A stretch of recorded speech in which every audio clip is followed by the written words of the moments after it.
Hello दोस्तों, नमस्कार, प्रणाम। मैं आपका विनीत कुमार यादव आपका वीके ब्लॉग में स्वागत करता हूं। मित्रों, मैं आज आया हूँ कटाईचर कोठा में। ऐसे टहलते और घूमते हुए तो मैं सोचा कि छोटा सा ब्लॉग बना लिया जाए। और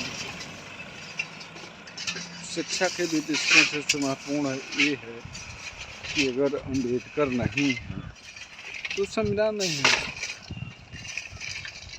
अम्बेडकर अम्बेडकर अम्बेडकर अम्बेडकर अम्बेडकर अम्बेडकर अम्बेडकर है तो संविधान है, देश का विधान है, और उस पर बहुत सारे लोगों का विश्वास है। और संवैधानिक व्यवस्था से देश बड़ा खुशहाल और प्रफुल्लित चल रहा था। और कुछ लोग बता रहे हैं कि ट्रेंडिंग में चल रहा है मामला अम्बेडकर। तो हमारे वंशवादी व्यवस्था द्वारा जो भी काम करेगा अपने हक अधिकार के लिए, वो ट्रेंडिंग में कहीं ना कहीं आ ही जाएगा। तो अम्बेडकर हमारी मूल पहचान थे, हमारे देश की आत्मा है, परमात्मा है। अम्बेडकर थे तो हमारी पहचान है, और मूल अधिकार भी उन्हीं के माध्यम से कहीं ना कहीं जाने और पहचाने गए थे। तो मैं ये कहना चाहता था कि अगर संविधान नहीं होता तो जो वहाँ बैठे हैं सदन में, शायद वो ना बैठ पाते, ना अपने हक अधिकार और भौतिक जीवन की बात कर पाते। हम लोग निम्न वर्गीय परिवार से बिलोंग करते हैं। खेती किसानी की इस व्यवस्था से देख सकते हैं आप लोग, क्योंकि यहाँ का मुख्य व्यवसाय खेती और किसानी ही है, और उनकी प्राथमिक व्यवस्था जो है किसानी से ही चलते हैं। उनकी संपूर्ण व्यवस्था किसानी पे भी आधारित है। तो किसान हैं, नौजवान हैं, बेरोजगार हैं, उस पर कोई वादा नहीं करने वाला। चूँकि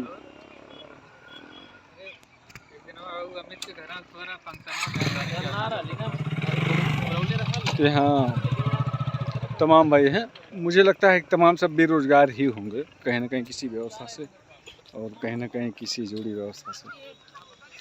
और रोजगार का ये भी संसाधन अपने जीवन यापन के लिए कुछ लोग भेड़ बकरी और कुछ बच्चियां हैं जो बहन तुले हैं, पढ़ने लिखने के लिए गए हैं, अपने परिवार में जाएंगे। तो हम लोग उस स्थान से बिलोंग करते हैं जहाँ जीवन की सबसे प्रमुख समस्याएं कदम कदम पे आते हैं। ये चाचा जा रहे हैं गठरी लाद के, देख सकते हैं आप। तो यहाँ का हर जीवन संघर्षमय है। जब आप पाएंगे, ग्रामीण क्षेत्रों का भ्रमण करेंगे या उनका सर्वे कराएंगे, तो एहसास होगा कि हमारे कितने लोग किस प्रकार से जीवन यापन करते हैं। सबसे महत्वपूर्ण भूमिका ही होती है कि किसका जीवन कैसे बीत रहा है। तो सब मनुष्य, देखिए कौन कहाँ से आ रहा है, कैसे आ रहा है। ये हमारे ग्रामीण के लोग हैं और ग्रामीण क्षेत्रों से जुड़े लोग हैं।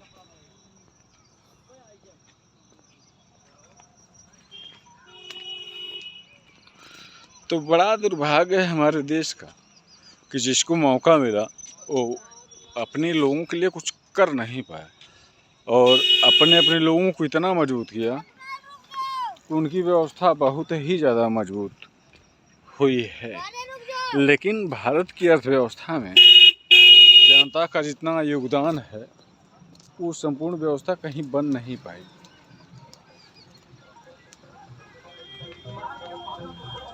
हमारे यहाँ कार से भी लोग चलते हैं, लेकिन हमारे यहाँ लोग बेरोजगार भी हैं। तो बड़ा दुर्भाग्यपूर्ण लगता है मित्रों कि जीवन जीना बहुत आसान नहीं है। किसी के सामने किसी की माता किसी के पिता साख संबंध में नाजायज़ कितने लोग पैरालाइज होकर मर रहे हैं, ये बड़ा ही दुर्भाग्यपूर्ण है।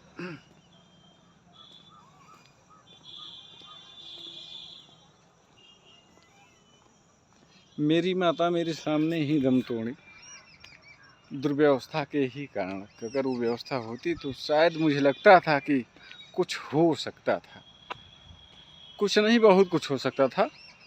आईसीयू अगर मैं थ्राइड करा लेता बीएचयू में तो मेरी माता जी बच जाते, लेकिन मैंने बड़ा प्रयास किया और पैरवी भी की, बेस भी बनाया। ऑपरेशन के बाद एक भी दिन मौका भी मिला, लेकिन दोबारा मौका नहीं मिला।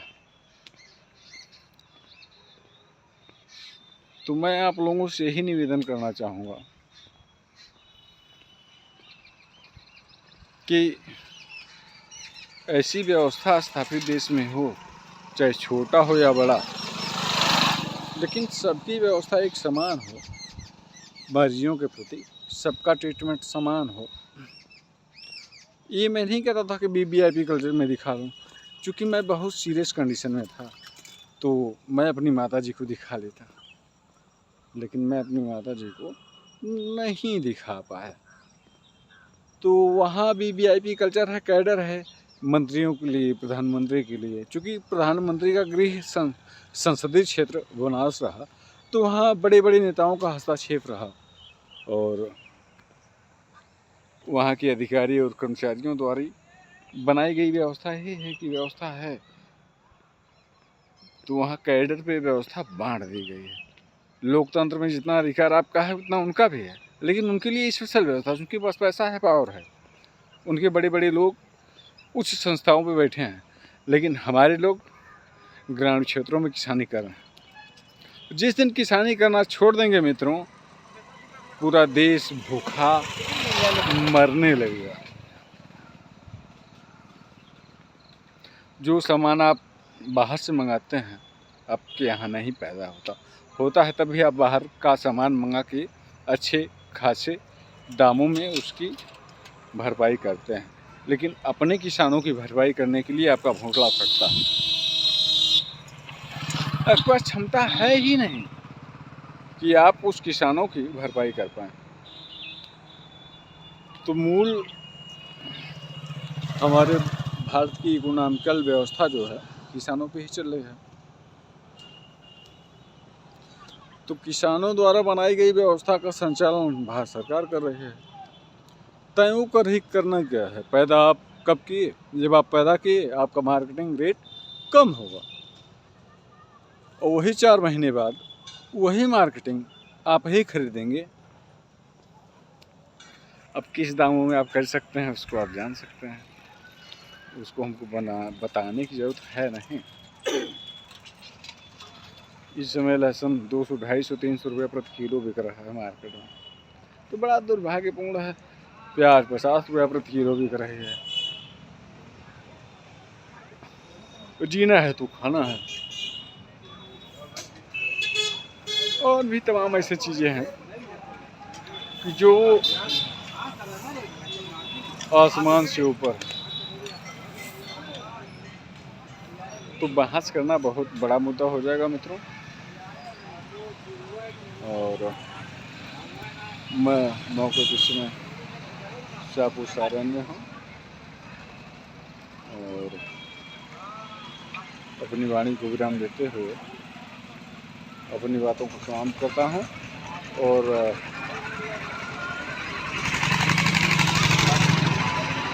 मिलता हूँ नेक्स्ट वीडियो में।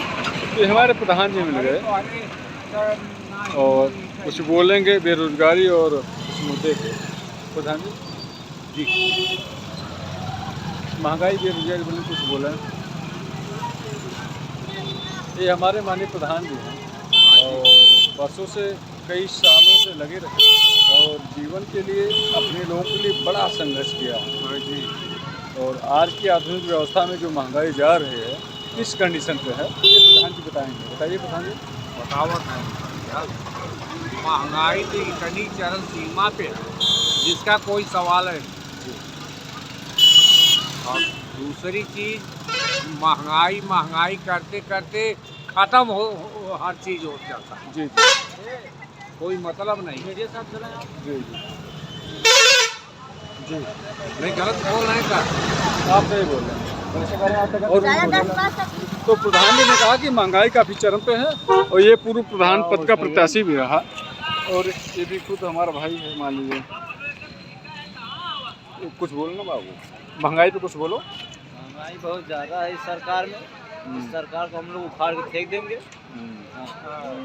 चलिए ठीक है, धन्यवाद, नमस्कार, प्रणाम, मिलते हैं फिर नेक्स्ट वीडियो में। धन्यवाद।